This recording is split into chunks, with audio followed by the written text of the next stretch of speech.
Bienvenidos, bienvenidas. Estamos aquí en el último panel de este evento tan inspirador, intenso. Estamos compartiendo con muchos desde el lunes, con experiencias, investigaciones, experiencias. Y aquí voy a presentar a quienes son los oradores de este último panel. Los voy a presentar en el orden en el que van a hablar. ¿Sí? Fernando Danza es politólogo por la Universidad de Buenos Aires, magíster en investigación histórica por la Universidad de San Andrés, magíster en desarrollo económico e innovación por la Universidad de Santiago de Compostela. Su trayectoria combina más de 10 años de experiencia en docencia e investigación, gestión de investigación y desarrollo y asesoramiento parlamentario. Es titular del seminario Tecnología, Individuo, Cultura y Sociedad en la Universidad de Buenos Aires, donde explora los vínculos entre innovación tecnológica, transformaciones sociales y dinámicas culturales. Publica regularmente artículos y columnas sobre estos temas en diversos medios periodísticos.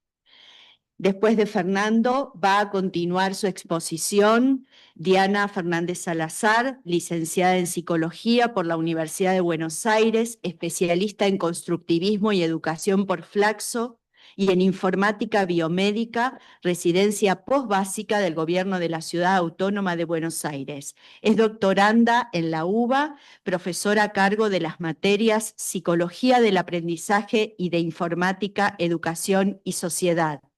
Profesora de posgrado en maestrías de la UBA y en la Universidad de San Luis, directora de proyectos UBACIT, UBATIC y UBANEX, subsecretaria de Educación a Distancia de la Facultad de Psicología de la Universidad de Buenos Aires. Escribió libros y artículos sobre psicología, educación y TIC.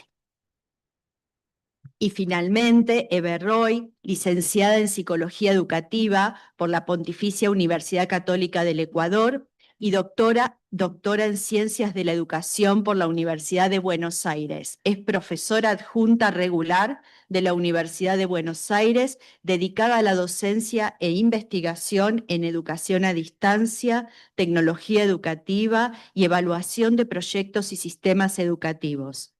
Profesora de posgrado en las universidades nacionales de la Universidad de Buenos Aires, Córdoba, Rosario, Comahue, en estas mismas temáticas, directora de tesis de maestría y doctorado y directora de proyectos de investigación UBACIT. Entre sus publicaciones es coautora de 3 libros y autora de diversos artículos y capítulos de libros en su especialidad.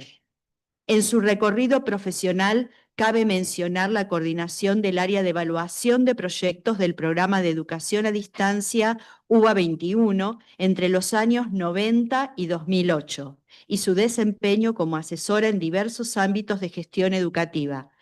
Ex coordinadora del área de educación a distancia de la Universidad Nacional de La Pampa. Cumple funciones en evaluación de la educación como consultora en educación a distancia de la CONEAU. Bueno, muchísimas gracias por estar aquí, por aceptar esta invitación y todo ustedes el tiempo.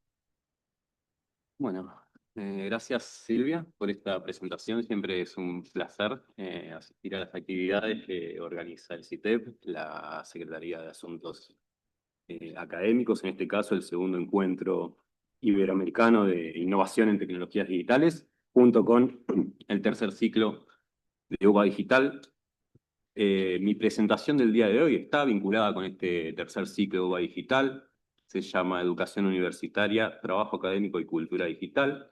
Aportes e intervenciones durante el ciclo 2 de UBA Digital. Ya dije como 1000 veces la palabra digital, así que creo que queda claro por dónde va el asunto. Bueno, esta presentación sistematiza los principales ejes temáticos desarrollados durante 2 de los encuentros que conformaron el ciclo 2 de UBA Digital. Allí se debatieron las transformaciones provocadas por la difusión de las tecnologías digitales, debates que adquieren relevancia no solo por la acelerada difusión de estas tecnologías o como objeto de estudio en sí mismo, sino también por el marco normativo impulsado desde el Gobierno Nacional en relación a educación virtual. El primer encuentro abordó el impacto de la inteligencia artificial en el mundo del trabajo y las trayectorias laborales, así como los nuevos desafíos para la formación profesional. El segundo encuentro amplió el foco hacia la intersección entre las transformaciones sociales, cognitivas y epistémicas en relación obviamente al entorno digital contemporáneo. Los participantes en total fueron 8, los nombres los pueden ver en la presentación, todos muy prestigiosos en su campo. Fueron tantas y tan interesantes las ideas elaboradas por los expositores que consideré pertinente armar un texto y esta presentación a modo de síntesis para que todo lo dicho en esos encuentros no quede en el aire y pueda funcionar como un insumo para seguir pensando Cuba digital.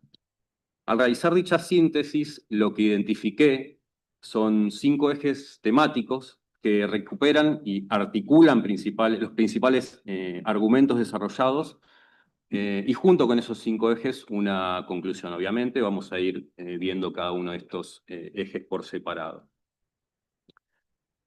El primero de los ejes sintetiza la preocupación que circuló en las exposiciones por el tiempo en pantalla y el consumo excesivo y pasivo de datos, preocupación que podemos ilustrar bajo una expresión que es la de economía de la atención fragmentada. ¿Qué es la economía de la atención? Bueno, se refiere a cómo se distribuye, gestiona y valora la atención como recurso escaso. Lo que se ha detectado es que a mayor tiempo en pantalla y mayor consumo de datos, se reduce la attention span. Esto vendría a ser la capacidad para mantener la concentración en un solo estímulo o tarea sin distraerse. La consecuencia, y esto lo podemos discutir acá, la consecuencia, individuos con una economía de la atención fragmentada que solo pueden atender por tiempos cada vez más breves. Esto tiene relación con cuestiones de salud mental, ansiedad y depresión, por eso la referencia, tal como fuera señalado por varios expositores, pero fundamentalmente tiene impacto sobre un insumo básico para el estudio y la educación, la capacidad de concentración. Esto, que mencionaba recién, a su vez, se conecta con el segundo eje que identifiqué como relevante y que podemos denominar automatización, exceso de datos y la formación del juicio.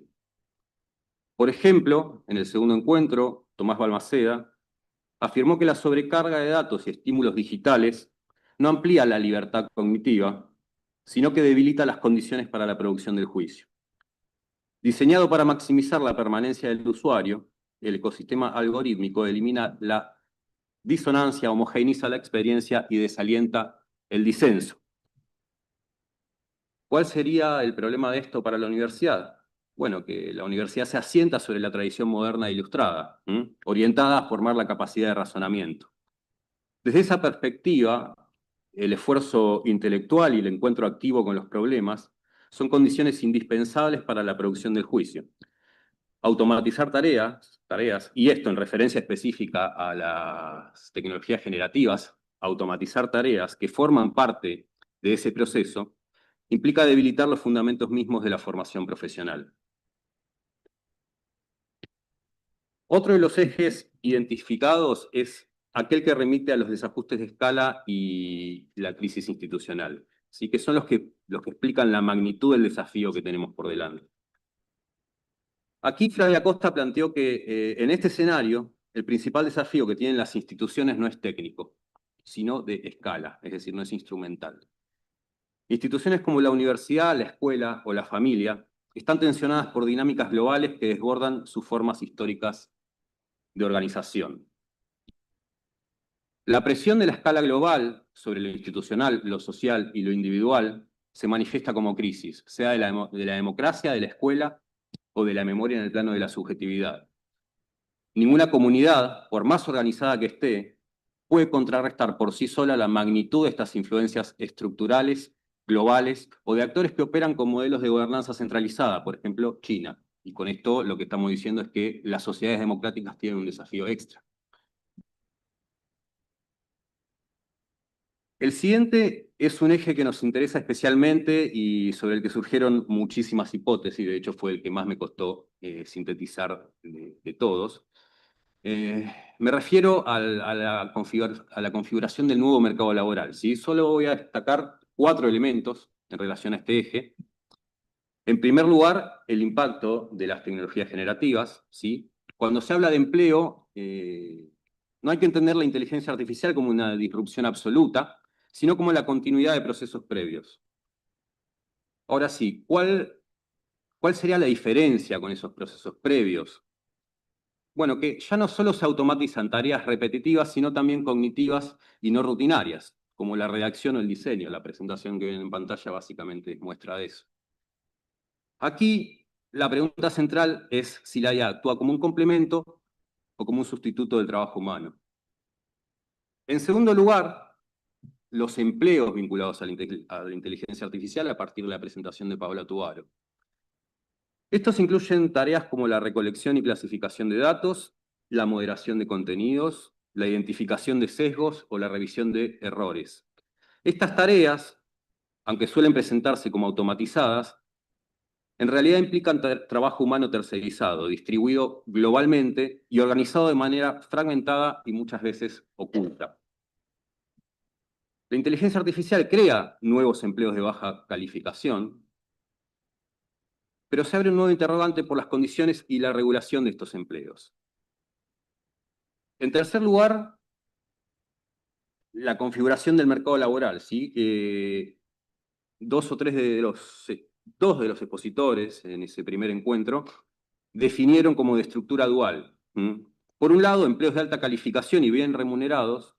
Por el otro, microtrabajos precarios, inestables, sin derechos laborales y regulados por algoritmos. A esta polarización se suma una dificultad creciente: definir qué es un trabajador y qué relación contractual lo vincula con su empleador. Y en último lugar, en relación a este tema, me voy a referir a las competencias, ¿sí? ¿Qué espera el mercado laboral actual de sus trabajadores? Que obviamente es tema de especial interés para esta o cualquier universidad. Se espera que los trabajadores combinen habilidades duras y blandas, que se adapten a múltiples tareas y contextos y que desarrollen una capacidad permanente de aprendizaje, y que ese aprendizaje a su vez sea multidisciplinario, ¿sí? Dificilísimo. El último eje, vinculado obviamente a lo anterior, tiene que ver con la adopción de tecnologías generativas, el trabajo académico y desafíos educativos. Podríamos desagregar estos 3 temas, ¿sí?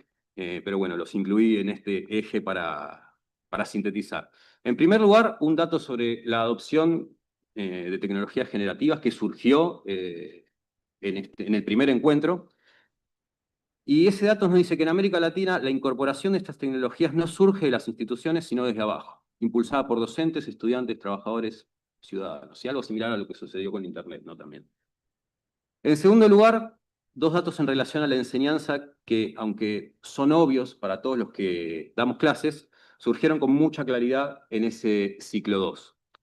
En primer lugar, que crece la distancia entre lo que se enseña formalmente y lo que los estudiantes realmente aprenden a través de atajos de tecnología generativa. En segundo lugar, que los estudiantes se enfrentan dificultades para sostener prácticas de escritura que los confronten con su propio pensamiento, aunque este problema no es nuevo. En tercer y último lugar, en relación a este quinto eje, algunas cuestiones sobre el trabajo de investigación y las tecnologías generativas. 1. Las publicaciones académicas pierden rigor y se orientan más a la visibilidad que a la producción de conocimiento significativo. 2. La inteligencia artificial generativa aparece como un asistente valioso, ¿sí? Porque libera tiempo, pero requiere competencias técnicas que aún están poco extendidas en la comunidad académica. Y número 3, ¿qué competencias exige el nuevo escenario del trabajo académico? Bueno, algo similar a lo que decíamos antes, ¿sí? Profesionales polímatas que conjuguen conocimiento disciplinar con capacidades tecnológicas duras y también interdisciplinares.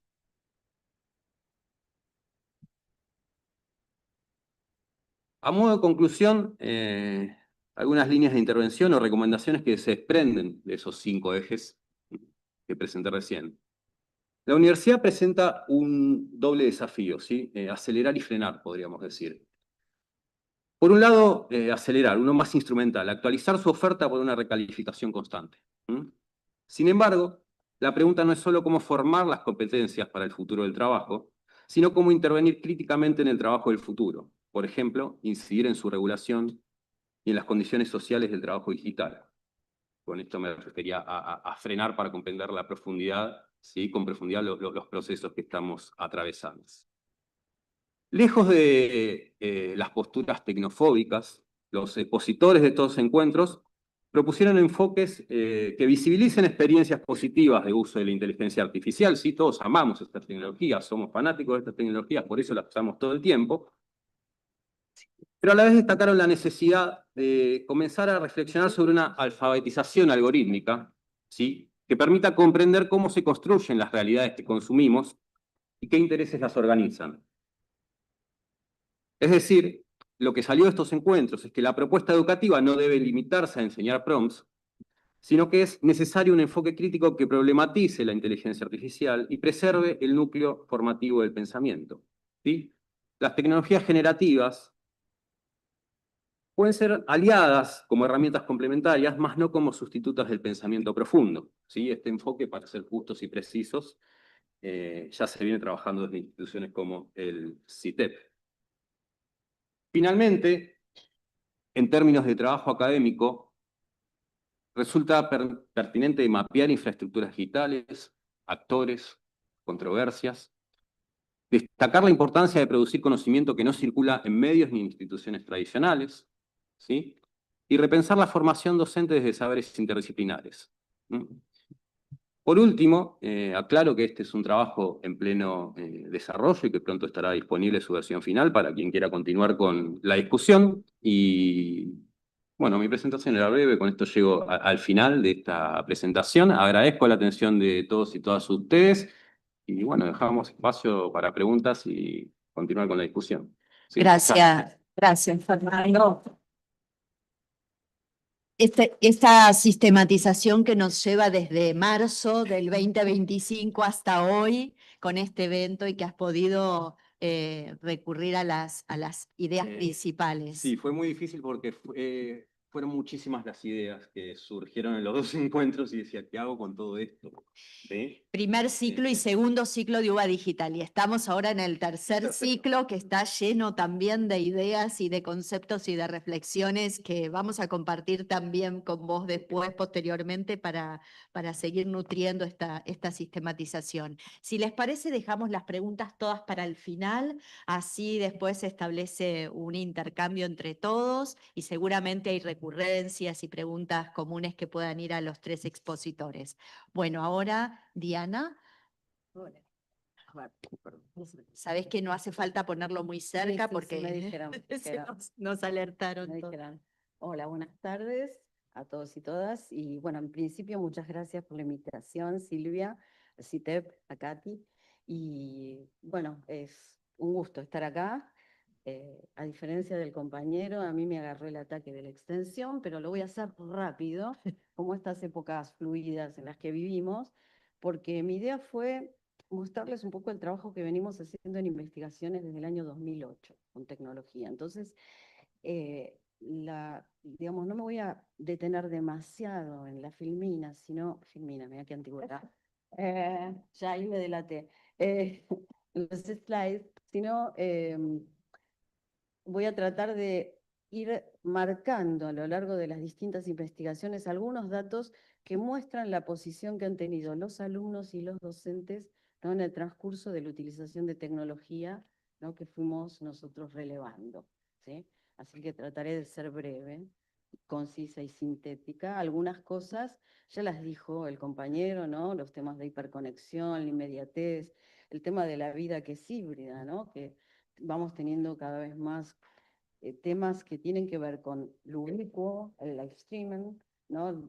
Los sujetos que todo el tiempo están filmándose y además enviando esto que filma y pasando al otro lado, la convergencia digital, la realidad virtual, el embodiment, ¿no?, que es algo que parece lejos, pero no está tan lejos. En algunos lugares, como en Irlanda, todas las cuestiones de las conexiones externas, digamos, hacerlas, hackearlas en el cuerpo, aparecen cada vez más y no estamos tan lejos de hablar de neosujetos, ¿no? O poshumanismo, ¿no? Y obviamente la inteligencia artificial. Pero lejos de esto, para hacernos una idea, ¿sí? Un zettabyte, ¿sí? Es el almacenamiento digital equivalente a 1.000 trillones de bytes. Se espera que para el 2025 estén circulando 200 zettabytes. O sea, es impensable la dimensión de datos, vamos a decir datos. No hablamos de conocimiento ni de información, son datos, que va de la mano de lo que dijo recién el compañero, que son estímulos, ¿sí? O sea, hiperconexión y estímulos. Y en medio de todo esto nosotros estamos así en el aula, con un muchacho en medio de una muchedumbre, pareciera que está en China, con mayor nivel de intercambios virtuales, con cambios en el lenguaje, en los vínculos intersubjetivos, con sobreestimulación, velocidad, fragmentación, ¿no? Inmediatez. Todo esto es sobreestimulación, y en medio de todo esto nosotros tenemos que decirle, che, acá estamos nosotros para decirte algo interesante, ¿sí? ¿Cómo hacemos? ¿No? Porque tenemos que lograr que se dé vuelta, nos mire y que además crea que vamos a decir algo interesante. Cuestión muy complicada. Esta difusión de contenidos sostenida en la convergencia digital, ¿no? Pone en tensión dos cuestiones que hace muchos años escribimos con Carlos Neri. El tema de los bienes de consumo y los bienes de conocimiento. Los bienes de consumo apuntan al inmediatismo, al todo ya, al compro ahora, llame ya, y seguimos, ¿no? En la metonimia de la búsqueda de una satisfacción perdida por siempre. Y los bienes de conocimiento implican la suspensión de esa acción, ¿sí? Yo, para tener algo de cierto placer, de cierta satisfacción, tengo que suspender mi acción y poder pensar en primer lugar, poder diagramar, poder planificar funciones ejecutivas, etcétera, ni que hablar en lo que es la construcción de conocimiento. No hay generación de conocimiento si uno no hace una suspensión de esta acción que permite una semiosis, una forma de pensar que va incluso más allá de lo racional que nos propone la inteligencia artificial, porque pensar no es solamente razonar, es algo más. Nosotros los humanos tenemos un plus, ¿sí? Entonces, en este sentido, estamos viviendo en esta tensión permanente entre los bienes de conocimiento y los bienes de consumo. Algo de esto también tocó él de otra manera, pero estamos diciendo lo mismo. Nosotros empezamos en el 2008 al 2014. Los primeros trabajos que hicimos fueron a través de una escala que se llama LASI, ¿no? Que es una escala que lo que indaga son los procesos, las formas es un inventario en verdad, de aprendizaje y estudio. Y además construimos una escala, que nos llevó 2 años construir una escala de apertura a la web, que ahora ya es vieja, hay que tirarla a la basura, pero nos llevó tiempo formalizarla, hacer toda la cuestión de validación. Y en ese tiempo, lo único que nos dio una correlación positiva entre las habilidades que aparecían en la escala LASI y nuestra escala que trabajaba las dimensiones de Internet, de compras, educación, redes, etcétera, la única correlación era entre las habilidades para jerarquizar la información y la dimensión de compras por Internet. Que no es tan loco, porque alguien cuando compra, ¿sí? También jerarquiza información, filtra, compara, analiza, etcétera. Después trabajamos con una escala que es la de Pintrich, ¿sí? Sobre la motivación, y nos dio correlación positiva entre el pensamiento crítico y la dimensión de redes sociales, cosa que no pensábamos en su momento, decíamos, bueno, las redes sociales. No, la verdad es que esta dimensión, después indagamos un poco más en un quali, tenía que ver con el poder aprender de otras culturas, el poder compartir, el estar expuesto a distintas voces. Esto que no es la burbuja de los cerrados, sino yo interacciono y aprendo del otro y de la diferencia. Después también la autoeficacia, mientras se, digamos, estudian, y entre el tiempo y el ambiente de estudio. Pero había una escisión muy clara, existente entre los usos instrumentales, voy a decir mercantiles, con los que yo me manejo para, desde usar el GPS hasta las compras, bueno, ahora está más generalizado para un montón de cosas, y la visión de la tecnología como importante para el aprendizaje o la enseñanza. En ese momento la percepción era, digamos, nos daba correlación, no causalidad, ¿no? Aclaro, estos son correlaciones, no hay causalidad, pero se nos juntaba esto. Todo lo demás quedaba por fuera. Luego vimos, empezamos a trabajar sobre datos más duros respecto a lo que nos mostraba el campus, nos mostraban las cátedras, y empezamos a ver, bueno, qué cátedras tenían página institucional, quién tenía cuenta oficial de Facebook, quién tenía un canal de YouTube. Fíjense que en esa época, del 14 al 17, solamente redes tenía el 1,3% tenía Twitter, ¿no? O el 3,2 y 1,3 utilizaba las redes sociales. Las demás prácticas se daban por mail. Si había algo que hacían los docentes, era comunicarse por mail. Y por supuesto, utilizaban el foro de discusión, pero a un nivel muy bajo. Y solamente hacia el final de 2017 aumentó el uso de la plataforma de la facultad al 14%. O sea, era un nivel bajísimo. Les estoy contando sobre 516 materias, ¿sí? También hicimos un seguimiento de determinadas variables en donde los docentes nos decían que les resultaba muy positiva la experiencia del uso de tecnología para la educación. Fíjense que por encima de las compras, del trabajo, de las relaciones sociales, sin embargo, lo utilizaban solo el 24,7% en su trabajo docente, ¿no? Es decir, hay una clara diferencia o imposibilidad en la transferencia de habilidades, ¿no? Y acá tenemos, bueno, voy a correr esto porque si no, no veo, que lo que más utilizaban los docentes en el 17 era el 83% los procesadores, textos en líneas, sitios de alojamiento de documentos, foros de discusión. Fíjense la diferencia entre un foro y lo que son, ¿no?, los textos, murales o pizarras un 5%, es decir, lo colaborativo, ¿sí?, y lo interactivo queda muy bajo. Les aclaro que en esta etapa ya estoy trabajando, en la primera etapa trabajamos con todo, 2 cátedras del CBC, ¿sí?, que recibían alumnos de todas partes. En esta parte estoy hablando de profesionales de psicología, que son bastante tecnofóbicos, para decir verdad. Bueno, no voy a mentir. Fíjense que celulares para enviar mensajes, para hacer llamadas, para sacar fotos, para conectarse a internet, para jugar muy poco.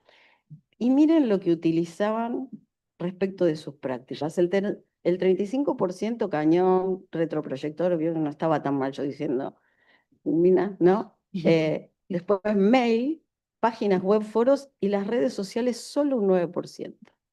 ¿Sí? De este relevamiento, esto me mata esta cuestión de dónde está, quiero correr esto. No veo Está la flechita, ¿no? no veo la flechita. Bueno. Bueno. La mayoría tenía, supongo que ahí se ve que es móvil, 18-20. ¿sí? Sí, porque acá me tapa. El total de tiempo conectado, el 83%, ¿sí? Del 18-20, ¿sí? Seguimos con los docentes. Acá, ¿cómo consideró la experiencia? En general, muy positiva y positiva, pasa el 95%. Y lo más utilizado era Facebook, ¿sí? Primera cuestión, que para la misma época los alumnos, Facebook ya no. Ya no estaban.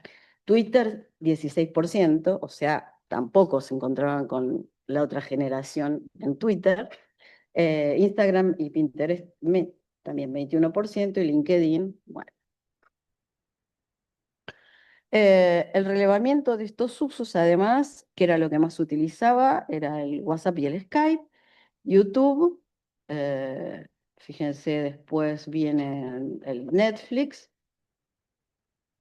y no mucho más. Procesadores de textos, documentos en Dropbox o Drive, ¿sí?, foros de discusión, charlas TED muy bajito. Acá hice un relevamiento en grado y posgrado, ¿sí?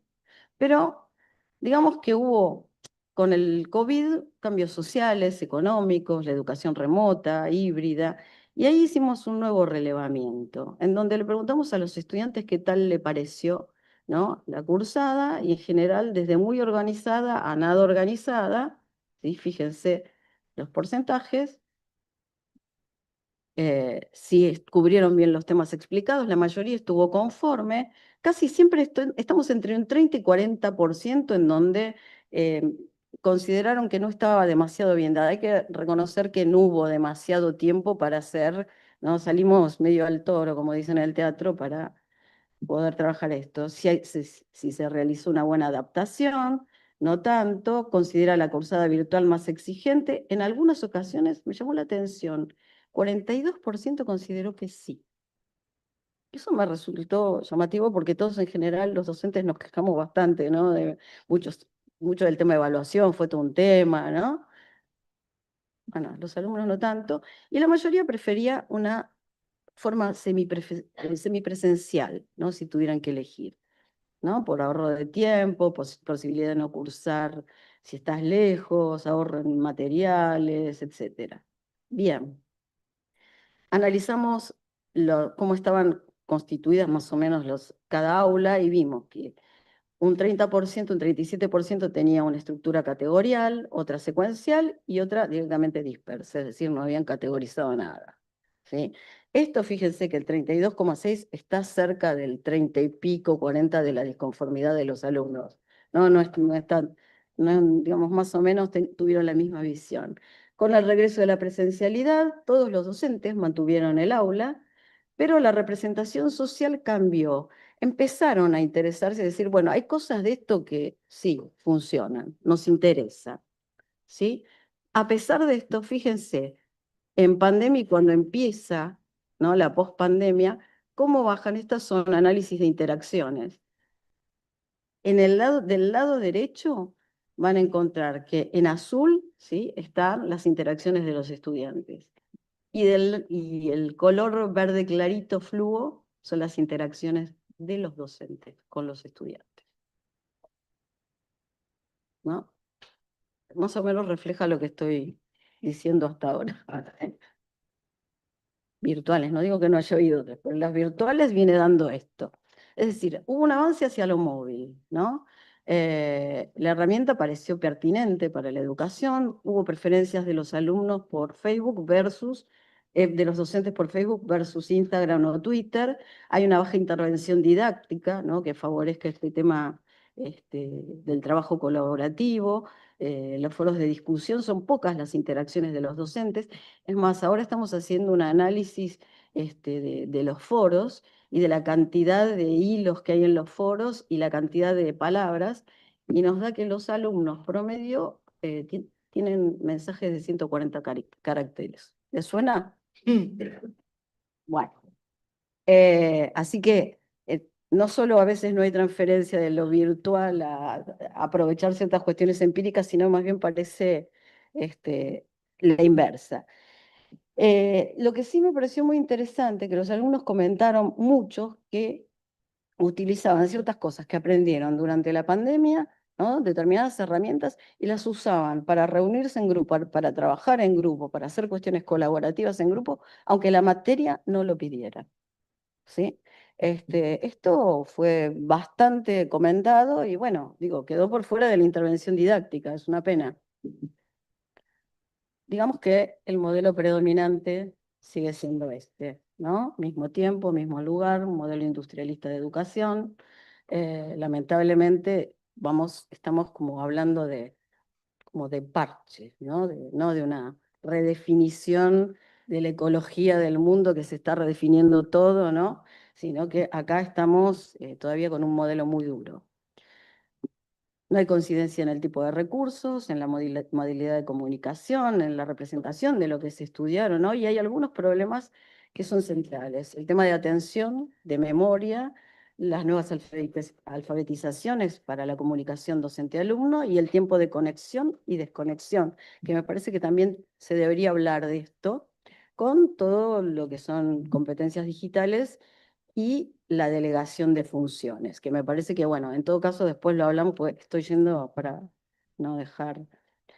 Creo que es importante replantear recursos, estrategias, considerar la cantidad de tiempo de las exposiciones, me habla a mí misma, tomar recursos alternativos, pensar en la capacidad de respuesta y en el lugar del pensamiento, y en didácticas no prescriptivas, didácticas fluidas, y pensar no poner la red en el aula, sino que el aula se convierta en red, ¿no? Que sea toda una red, como dicen algunos autores, redes de pensamiento.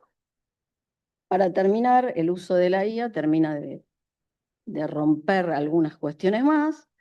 Estamos con estudiantes y alumnos, la última encuesta, que fue muy rápida, del primer tramo y el último tramo. Quería ver las diferencias entre el primer tramo de la carrera y el último, ¿sí? Bueno, acá no veo, pero en la primera se ve si ha utilizado inteligencia artificial. Es predominante el ChatGPT en todas, en docentes y en alumnos, ¿sí? Si lo utiliza para el aprendizaje, 65% sí. Si tuvo experiencias con la herramienta por alguna cátedra, solo el 5%. Si la utiliza en la vida cotidiana, sí, sí. Y la opinión de los alumnos me llamó la atención porque fue una opinión crítica, una opinión, me parece muy bien pensada, muy razonada, ¿no? Dijo que era positiva, que necesita supervisión, que no creo que sea lo suficientemente avanzadas como para poder considerarlas una fuente confiable. Otro dijo que le parecía peligrosa porque no le permitía la capacidad de reflexión, puede ayudar, etcétera. Bueno, y en los docentes conocían, el 93% no utiliza herramientas de IA, el 7% sí. En la cátedra solo un 4% de las cátedras lo utilizaron y el 95% quiere capacitarse en el uso. ¿Qué opinión? Un plagio, copia, no leer textos enteros, dependencia, sesgos, ¿no? No tan lejos de la opinión de los alumnos, ¿no? Me parece que esta cuestión de que los alumnos la usan también da criterio sobre el uso, ¿no? Bueno, esto es lo que más utilizan y como les decía, atención. Atención, memoria, pensamiento, resolución de problemas son funciones psicológicas superiores, la lectoescritura, que implican una colaboración incluso de muchas de estas funciones. Con lo cual, yo a ver, si les digo lo que opino en general, no creo que las alteraciones que se den en atención, memoria, pensamiento, etcétera, sean solo por la tecnología. Me parece que estamos frente a un fenómeno complejo en donde hay muchísimas más variables. La mayor parte de las investigaciones que se hacen sobre memoria, atención, etcétera, son investigaciones que plantean como metodología la correlación, es decir, no hay causalidad, ¿sí? La mayor parte. Solo unas pocas tienen otro tipo de estructura metodológica con redes bayesianas o, bueno, algunas otras cuestiones técnicas que no me voy a detener, pero me parece que el punto fuerte acá para pensar es la delegación de funciones. Hay delegación de funciones como existía también con la calculadora, sí, pero creo que es problemático cuando se están en etapas de desarrollo y de organización del pensamiento o de estructuras de pensamiento. Creo que puede colaborar, ¿no? Como leí un paper que hablaba de cierto andamiaje, bueno, está bien, andamiaje, pero es como el chico que le pones un andador, en algún momento se lo tenés que sacar, ¿no? Entonces, hay que estar atento en eso. Y para esto hay que pensar en esta subjetividad de estos tiempos, que es de la primera filmina en donde le tenemos que decir, préstame atención. Es una competencia muy desigual con el mundo, con los artefactos.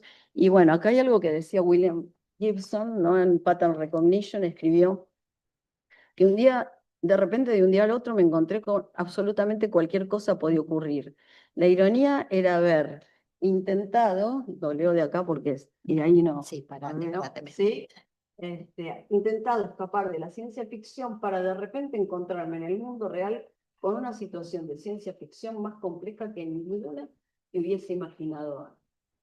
Él lo escribe esto después del 11S, pero creo que con toda la inteligencia artificial y todas las tecnologías emergentes que se vienen, la ciencia ficción adelantó mucho, pero nos quedamos cortos. Entonces, por eso, bueno, traía a Gibson, porque es un poco la sensación que uno tiene cuando está enseñando. Bueno, muchas gracias. Bueno, gracias Diana. Qué bueno entender esta investigación a lo largo del tiempo, ¿no? Como para poner, ahora está para poner en perspectiva aquellas cuestiones, aquellas preguntas que se mantienen, que son Sí. recurrentes, qué es lo nuevo y que forma parte de los mismos debates que tenemos. Bueno, sigan pensando preguntas para el final. Vamos ahora entonces a pasar a Eve Roy con una perspectiva distinta que va a ser complementaria absolutamente de de todo este diagnóstico y análisis de la Pero- sociedad. Sí. Bueno, es un gusto estar acá en Uriburu y agradezco mucho la invitación a la Secretaría Académica, de la cual de alguna forma también soy parte, al CITEP, en el cual también de alguna forma estoy tan cerca siempre. Pero bueno, muchísimas gracias por invitarme y poner en valor lo que pueda decir. Tengo la impresión de que no voy a decir nada nuevo, pero como las audiencias se renuevan, espero que algunos de ustedes puedan escuchar alguna cosa nueva. Mi preocupación tiene que ver con la perspectiva institucional sobre la transformación digital. Entonces, hay una primera diferenciación que tendríamos que hacer cuando hablamos de transformación digital, y una es pensarla desde lo que es el proceso social, económico, cultural que se da a través fundamentalmente de las grandes corporaciones desarrolladoras de tecnologías. Y por otro lado, y diferente, las políticas institucionales de transformación digital. Y es ahí donde me parece que puedo comentar algunas cosas. En esta idea de que buscamos que las instituciones educativas colaboren en llevar con mejor éxito o desarrollar con mejor su misión educativa, con el apoyo y el uso de tecnologías. Esto obviamente no es nada nuevo. Desde que aparece la escritura también es puesta en función de la enseñanza y del aprendizaje. Es decir, no es que las tecnologías no hayan sido puestas en función de la educación, sino particularmente pensar ahora en estas tecnologías digitales, cómo es que se instalan y cómo es que devienen hasta el día de hoy. Tenemos que ubicarnos en la década de 90, en los 90, en la época de la transformación del Estado neoliberal. En esa época, una de las grandes propuestas fue justamente instalar un proceso de renovación del sistema educativo y sobre todo también del universitario, basados en el control de la calidad y la apertura a la multiplicación de instituciones de educación superior. Entonces, un poco en esta lógica de abrimos el juego a mayor privatización, pero también abrimos o exigimos esta necesidad de mayor evaluación de las instituciones educativas por parte del Estado. En esta lógica, es interesante ver que el préstamo de Banco Mundial que sirve para dar origen a la CONEAU, nuestra Comisión Nacional de Evaluación y Acreditación Universitaria, es el mismo préstamo que tiene en otros de sus rubros la creación de la RIU y la creación del SIU. Es decir, CONEAU, RIU y SIU son tres organismos del Estado hermanos. Uno dedicado a evaluación, la RIU dedicada fundamentalmente a la creación de las redes de interconexión universitaria digitales, es decir, la RIU fue la que desarrolla inicialmente Internet en el país, y junto con la RIU, el SIU encargado de desarrollar sistemas de información para la gestión universitaria especialmente. Entonces la reforma universitaria que se instala en esa época deviene en una serie de organismos que inicialmente están financiados por Banco Mundial, posteriormente Ministerio de Educación, y rápidamente las universidades generan consorcios y asociaciones para poder asimilar esas funciones y continuar desarrollándolas, que es lo que justamente termina sucediendo con formas diferentes, pero con formas organizacionales diferentes, pero los tres organismos que estoy mencionando son organismos que hoy en día están íntimamente vinculados a la a la actividad y gestión política de las universidades. Bien, esto para mí es importante marcar porque la relación entre información, sistemas y hardware, digamos, tecnológico, y control de calidad han ido de la mano desde el principio. Entonces, cuando pensamos en evaluación de la calidad, a lo largo de toda la historia, tenemos que estar pensando que hubo un proyecto inicial de transformación digital, que en ese momento planteó estas relaciones, y que, de hecho, estamos acá bastante armados, a diferencia de otros países, justamente por esta relación que se da entre estos organismos y el control de la calidad, que viene a ser una piedra en el zapato para muchos, pero que es a su vez la garantía de que las universidades pueden avanzar e innovar con un resguardo permanente de lo que hoy en día se llama aseguramiento de la calidad. Bien. Esto para dar una entrada al tema y decir, bueno, transformación digital, llevamos muchas décadas de transformación digital.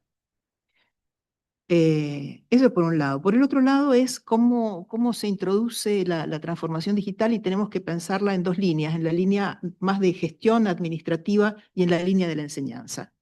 Y en ambas líneas ha habido profundas transformaciones, sobre todo en la gestión, ¿sí? en la transformación del sistema administrativo, del sistema educativo y de las universidades también en particular. Esa transformación del sistema administrativo es lo que hoy hace que nos parezca natural que un estudiante se inscriba por internet o que pida su certificado de analítico por internet, es decir, que resuelve todas sus dinámicas de interacción con la institución a través de las tecnologías digitales.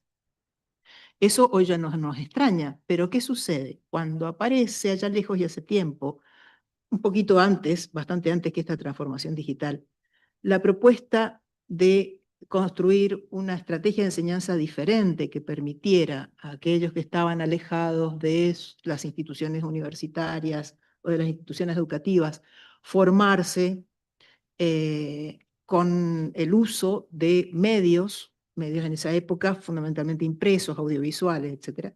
Esa idea tiene luego un impacto muy fuerte de renovación con las tecnologías, con las nuevas tecnologías, como se llamaba en ese momento, de la información y de la comunicación y de la información. Y lo que sucede entonces ahí es que tenemos, desde el punto de vista del trabajo de lo que era educación a distancia, ¿sí? Había una fortísima carga de gestión administrativa que había que resolver básicamente a través del teléfono y de correo postal. Es de locos pensarlo ahora.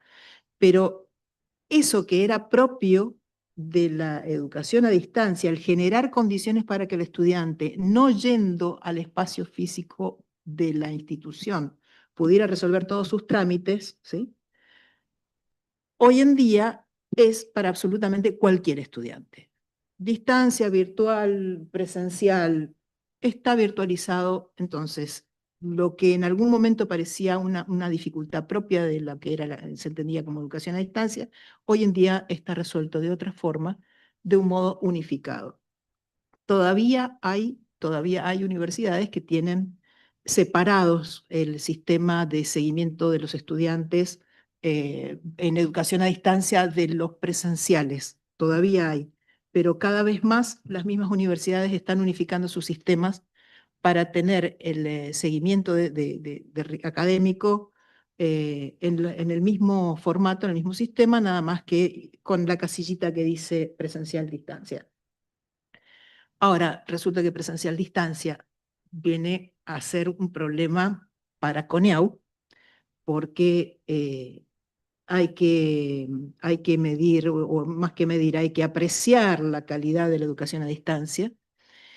Y para eso, la normativa que define cómo se lleva adelante la evaluación de la calidad requiere una definición de qué es educación a distancia. Entonces tenemos definiciones históricas de educación a distancia, donde básicamente se dice son estrategias de enseñanza, donde el docente y el estudiante no comparten el mismo tiempo o el espacio, y esa distancia se resuelve en una propuesta pedagógica con materiales y recursos específicamente diseñados para superar esa distancia. Bien, ese concepto amplio y general de la educación a distancia poco a poco empezó a ser menos operativo para poder discriminar qué era distancia y qué no era distancia.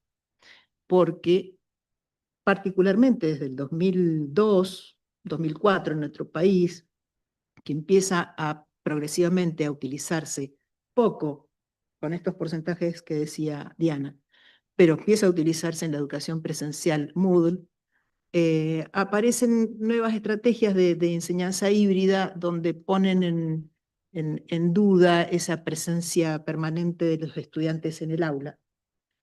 Frente a esa situación, hay una redefinición del concepto de educación a distancia desde el punto de vista normativo. Y esa redefinición lo que hace es plantear cargas horarias. Entonces, si usted usa mediación tecnológica el 30%, el 50%, el 75%, depende de la norma, ¿sí? Pero todos sabemos que estas normas lo que hacen es tratar de encontrar algún criterio racional para decir, hasta acá es distancia, hasta acá es presencial. Hoy en día nos resultan absolutamente forzosas esas diferencias.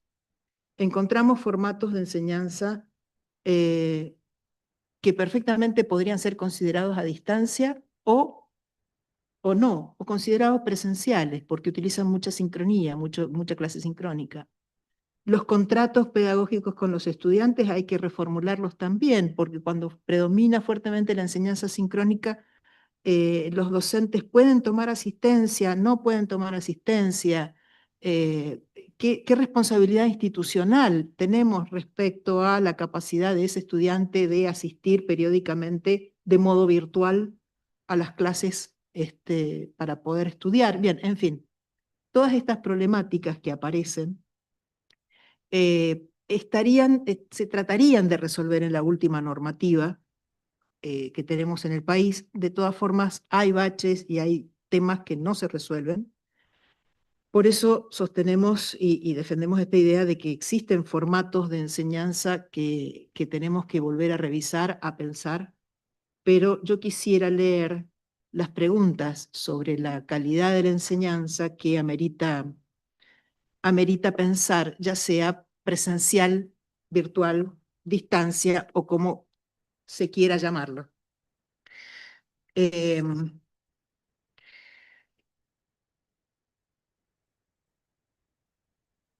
Y acá les voy a leer para no perderme.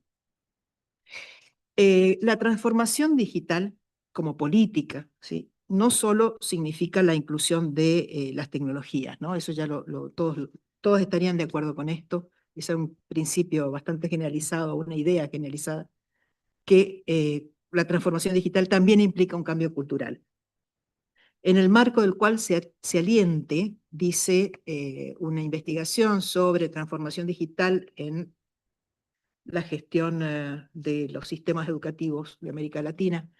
Ahí se dice, implica también un cambio cultural en el marco del cual se aliente la reinvención de la organización, el desafío de creencias y abandono de rutinas y procesos obsoletos, incorporando principios como la evaluación y la mejora continua, la experimentación y el aprendizaje sostenido en el tiempo. ¿Cómo encarar estos principios de evaluación y mejora continua en estos contextos? Y bueno, un primer paso será definir qué entendemos por calidad de la enseñanza. Y ahí hay un gran debate, porque calidad de la enseñanza no es meramente la eficiencia en el logro de los objetivos instruccionales. Entonces, entre los principios pedagógicos que han demostrado su relevancia a lo largo del tiempo, podemos mencionar la centralidad del estudiante en el proceso de aprendizaje. Las tecnologías deben estar al servicio de aprendizajes que contribuyan a la autonomía, el pensamiento crítico, como ya decían los colegas, a la capacidad de participar en la vida social y profesional. la mediación del docente es fundamental, aunque la tecnología pueda ofrecer respuestas rápidas. Lo decisivo sigue siendo el rol docente como mediador cultural que orienta, contextualiza, problematiza esas respuestas y también es un sujeto modélico, aspecto no menor para recuperar una afirmación que hacía Marta Souto, que decía: para identificar a la buena enseñanza es necesario entender que es aquella que deja en el docente y en los alumnos un deseo de continuar enseñando y aprendiendo, a la vez que la incorporación y el dominio de nuevos conocimientos. Este indicador de buena enseñanza que destacaba Marta Souto a fines de los 90, nos da una pista para entender las distancias que tenemos todavía con la inteligencia artificial. La inteligencia artificial entrega respuestas completas, y si no sabe la respuesta, la inventa. La inteligencia artificial no puede no saber una respuesta. Y en eso el docente todavía sigue siendo modélico en un sujeto que piensa, reflexiona y puede decirle a un estudiante: déjame que lo piense, o decirle: eso no lo sé, o eso fíjate que dice fulano de tal, porque yo ahora no me acuerdo. Es decir, estas cuestiones que suceden en el aula y que tiene que ver con un otro que está orientado hacia el conocimiento, orientado hacia una determinada profesión, orientado hacia un campo de intervención social que resulta ser relevante en la formación universitaria, sobre todo, ¿no? Bueno, toda la formación universitaria. Entonces, bueno, ¿cuáles son las condiciones de calidad de la enseñanza? Estamos diciendo, ¿hay una buena enseñanza? Sí. ¿Podemos encontrarla? Sí. Es difícil en estas circunstancias decir, bueno, vamos a ir investigando quiénes son los profesores de los cuales dicen, me dieron ganas de seguir estudiando. Eso no ha sido tan fácil y se supone que hay una serie de investigaciones que nos ayudan a entender cómo evaluar el desempeño docente, ¿sí? Es decir, pensar entonces de estas posibles formas de trabajo de los docentes, ¿cuáles son esas formas de desempeño docente que nos ayudan en formar buenos profesionales? Entonces, en condiciones de calidad, desde esta perspectiva institucional que les propongo, desde el Estado hasta los propios docentes, hay distintas instancias responsables. El Estado en el presupuesto y en las políticas de apoyo al desarrollo universitario. Desde el Estado, hoy en día, los mismos docentes, podemos decir claramente, tenemos pérdida de docentes, tenemos problemas salariales. Es decir, desde el Estado hasta el propio docente hay condiciones de calidad. La misma universidad sienta condiciones, ¿sí? Los marcos regulatorios de la actividad académica, la gestión de la universidad, la infraestructura y acceso a centros de información o bibliotecas, las estrategias de articulación con investigación y extensión, la conformación y suficiencia del cuerpo docente, los mecanismos de selección y promoción de los docentes, le hace concursos, programas de actualización y perfeccionamiento docente, le hace estrategias de capacitación, actualización, la promoción de la innovación en la enseñanza. Bien, en fin, hay una serie de cuestiones que la universidad puede aportar como condiciones positivas de calidad. En el nivel de los programas o de las mismas carreras también hay responsabilidades y hay condiciones en las cuales apuntalarse y tienen que ver fundamentalmente con las características del diseño curricular y con la gestión del currículum. Es decir, si en el departamento de X no hay una gestión curricular que esté atento a cómo se articulan las materias, cómo son las trayectorias estudiantiles, dónde apuntalar esos procesos, obviamente estamos afectando la calidad de la enseñanza. Y finalmente los docentes, que antes teníamos fuertemente esta idea de saberes propios de la disciplina. Esta es nuestra tradición, es una tradición fuertemente académica, de la evaluación en los concursos del conocimiento disciplinar.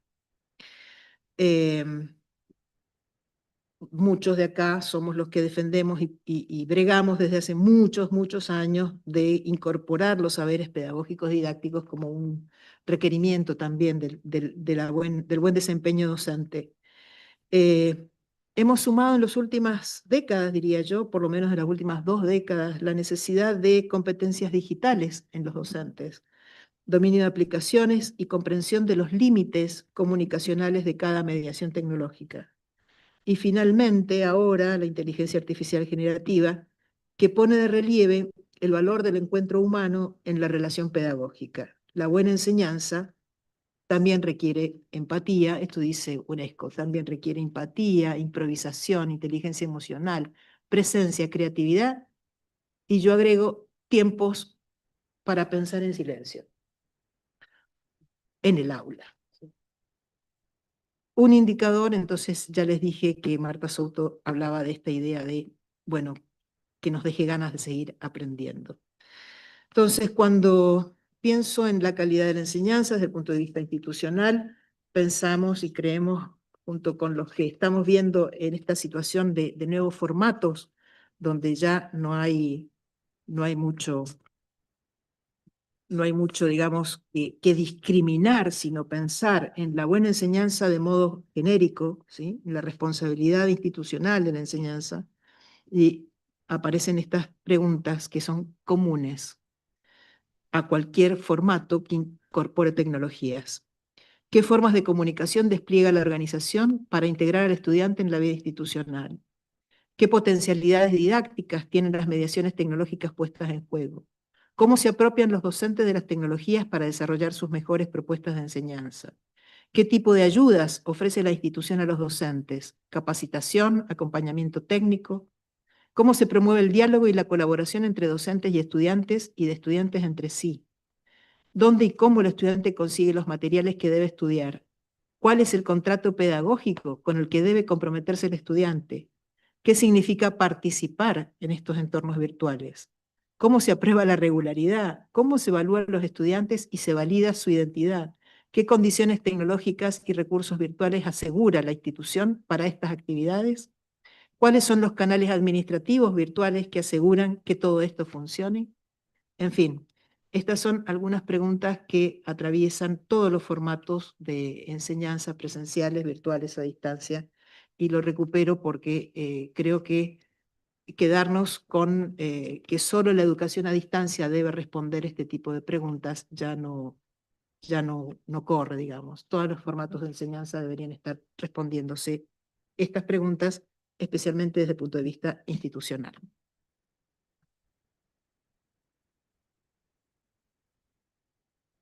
Gracias. Gracias, Eve. Gracias, Eve, por traer la dimensión institucional al debate sobre la sociedad y las tecnologías digitales, ¿no? Y las transformaciones digitales. Bueno, ahora es el tiempo de quienes están aquí. ¿Preguntas? ¿Alguien tiene alguna pregunta? Roberto, que siempre haces una pregunta, anda pensando una, porque no podemos terminar. Sí, sí, viste, va a ser una pregunta, pero allá Nelson pidió tanto. Nelson pidió antes.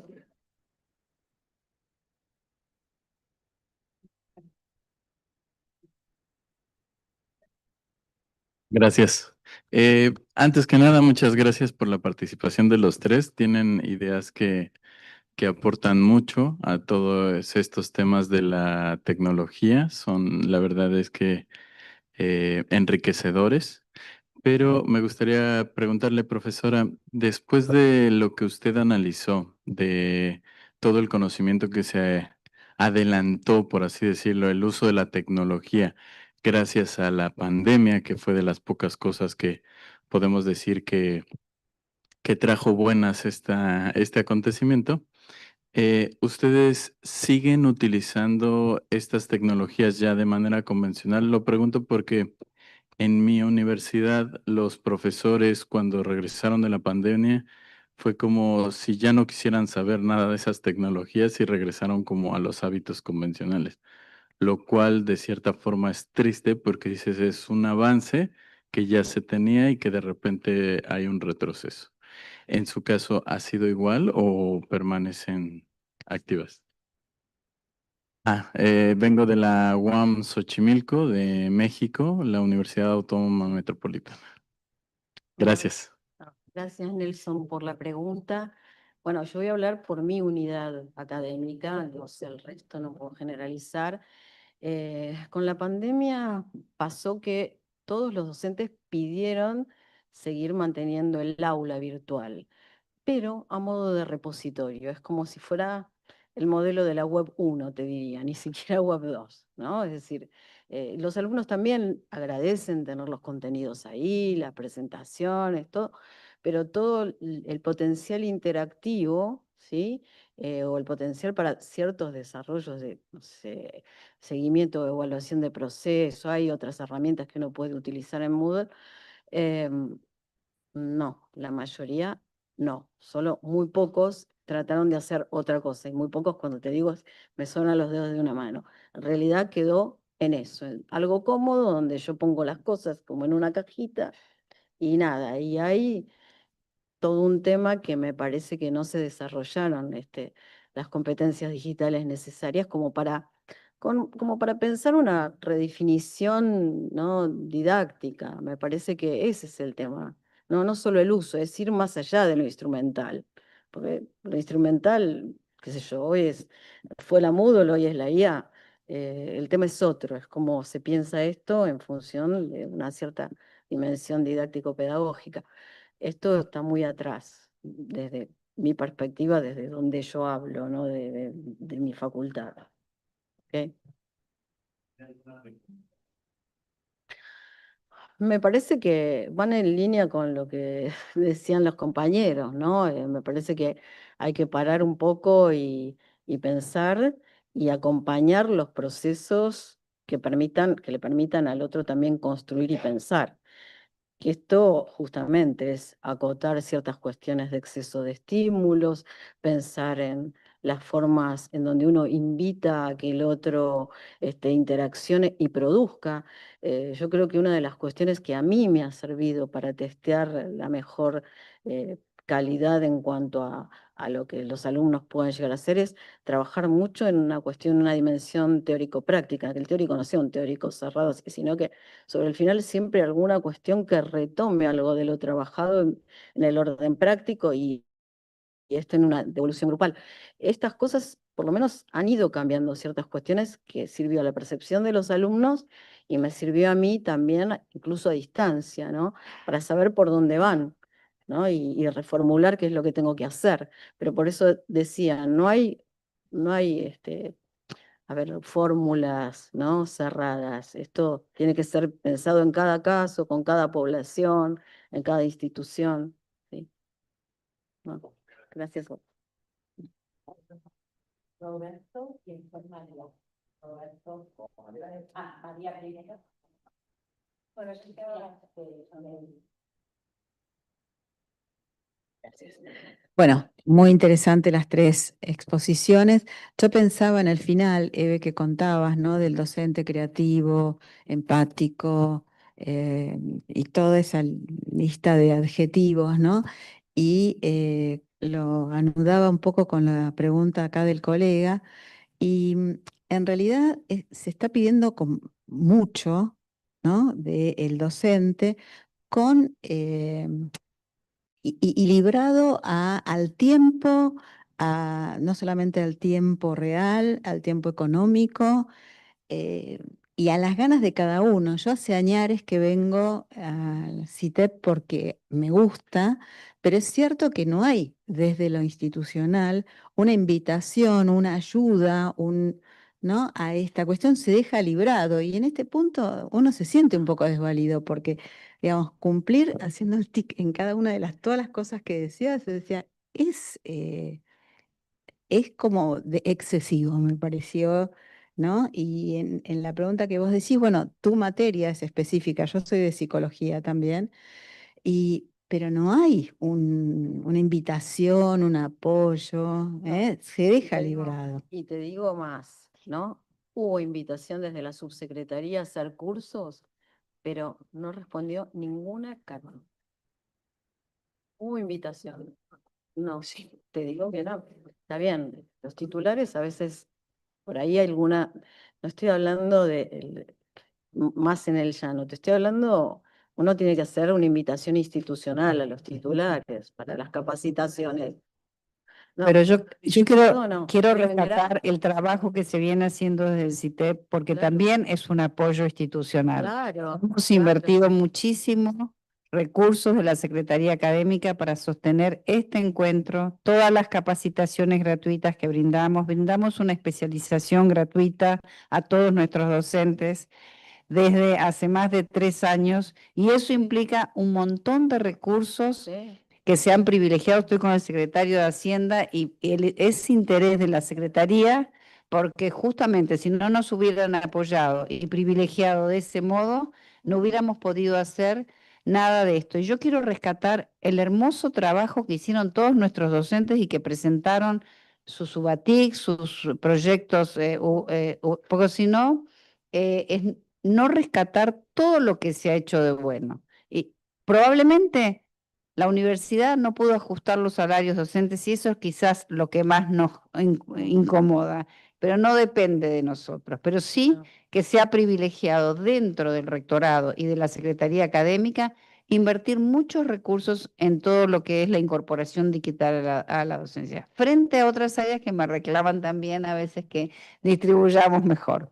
Pero no quiero, esto fue posible por eso, sí. ¿Qué pasó, Roberto? Roberto, ¿quieres hacer una pregunta? Última pregunta.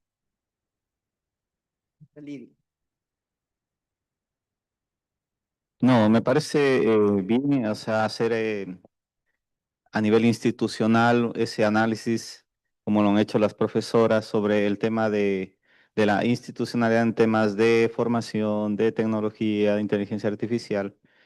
Pero también es importante pensar ahora sí cómo se va a generar la gestión, la transferencia del conocimiento mediante políticas públicas aterrizadas ya al contexto, ¿no?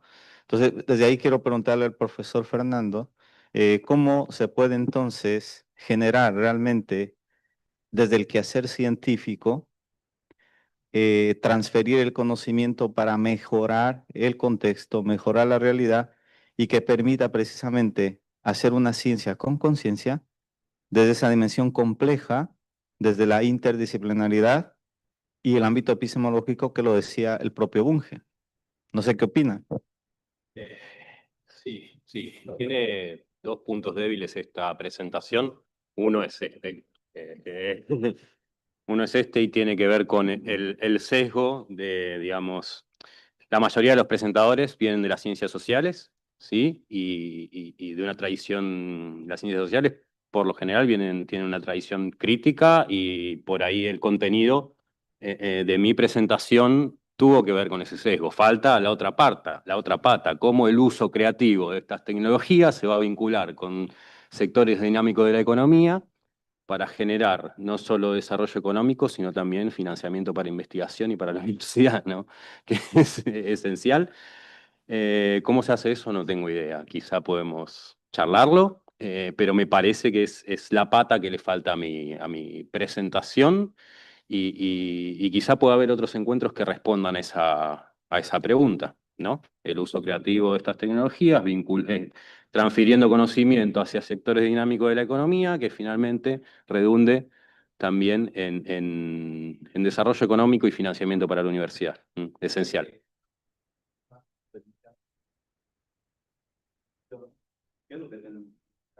Una mea culpa, corregir y a partir de eso generar innovación, la educación de alta calidad, que lo mismo será también la calidad central. Desde ya. Gracias. Sabemos que hay ganas de más preguntas y eso es bueno porque cada espacio nos dejó las ganas de más.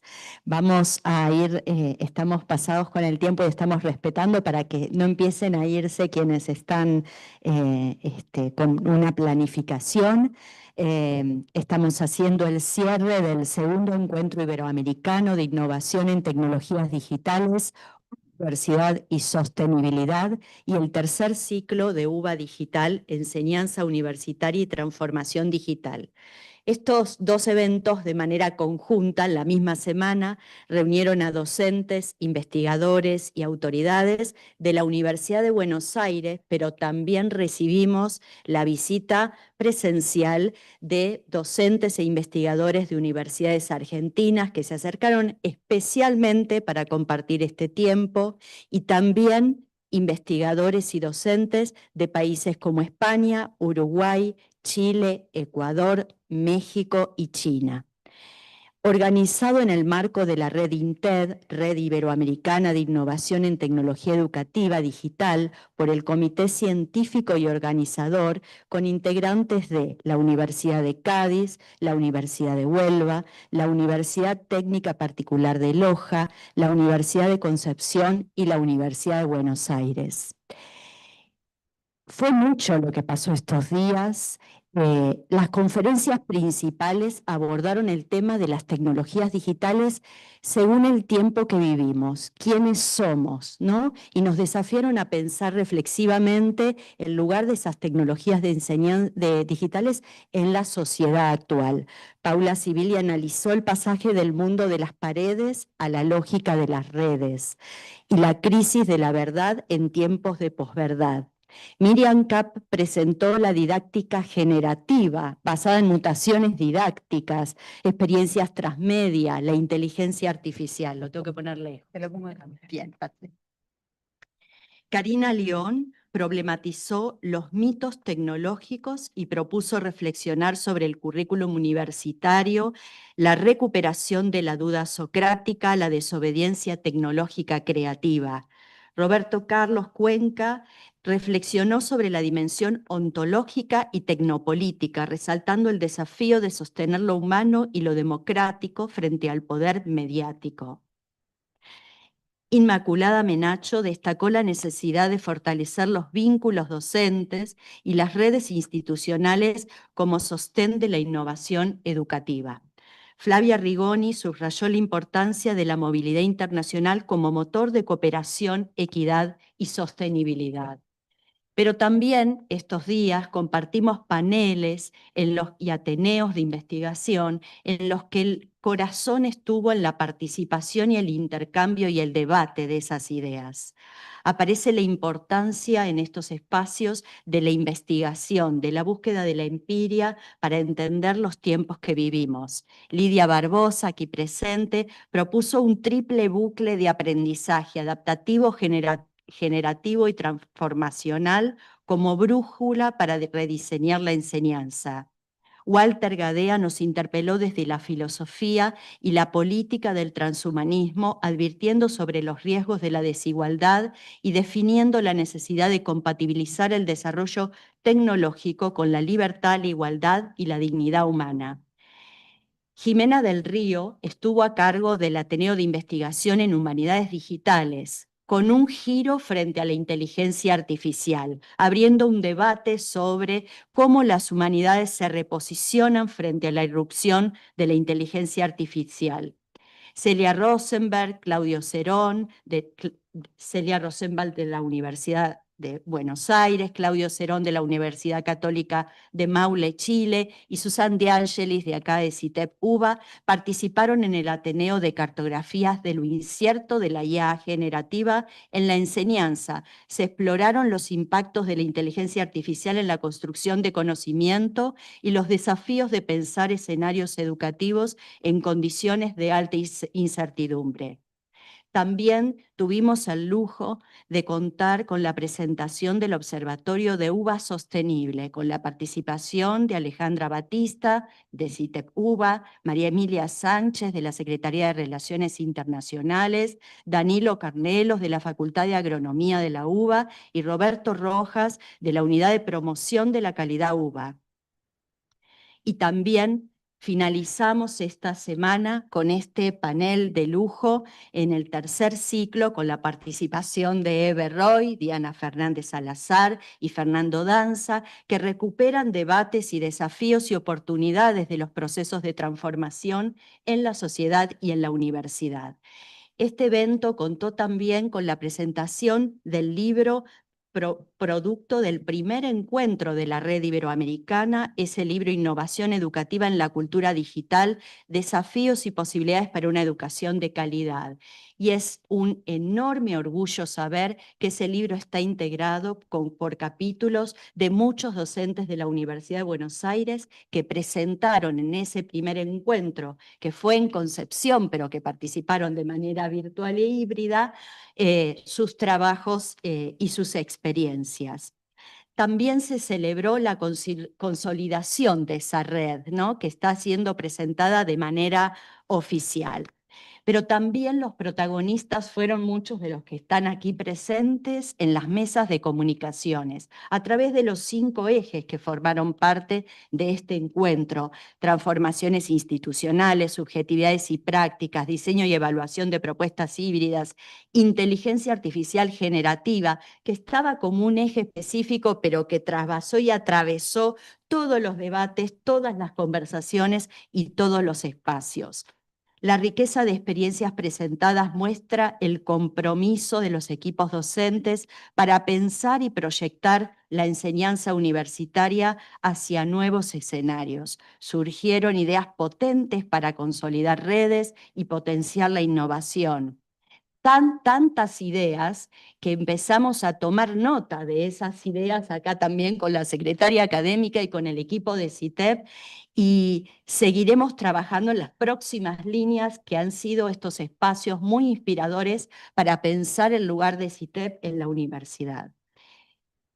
No puedo dejar de mencionar me estoy emocionando.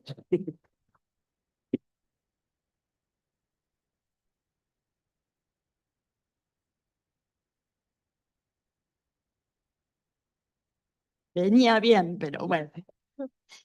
No puedo dejar de mencionar las actividades participativas, ¿no?, que invitamos a explorar las profundidades, literal y metafóricamente, sobre los desafíos de la enseñanza en la universidad en el subsuelo de este edificio.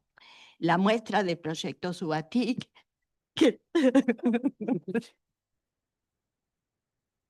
la muestra de proyectos UBATIC y estudios CITEP, junto con el espacio interactivo de laboratorio coordinado por Elsie Aubert y Andrés Pagheuse, muestran que los docentes innovan con mucho compromiso, que utilizan las tecnologías digitales entendiendo que están atravesando y cambiando a la sociedad, pero reconociendo los desafíos profundos que tienen en las disciplinas que enseñan. Ya no porque tenemos tiempos cortos, porque perdemos la atención, sino porque estos docentes están pensando que estas tecnologías promueven y profundizan los aprendizajes de sus disciplinas. Y quienes miraron la muestra en los subsuelos han podido experimentar esto, ¿no?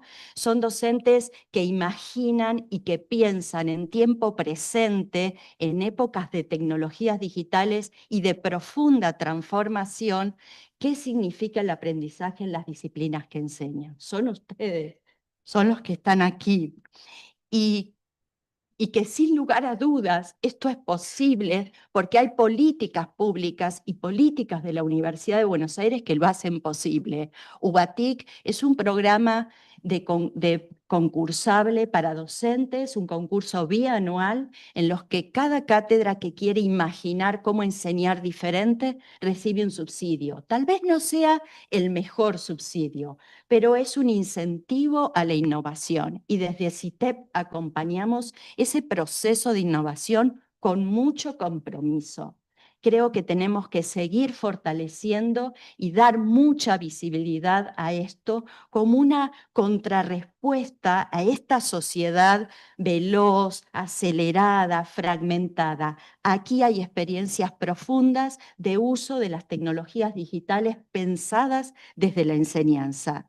Obviamente, las cartografías colectivas construidas día a día por todos los que habitaron estos espacios y estos paneles que nos van a dar al equipo de CITEP innumerables oportunidades para seguir investigando y estudiando aquello que ustedes dejaron como huella.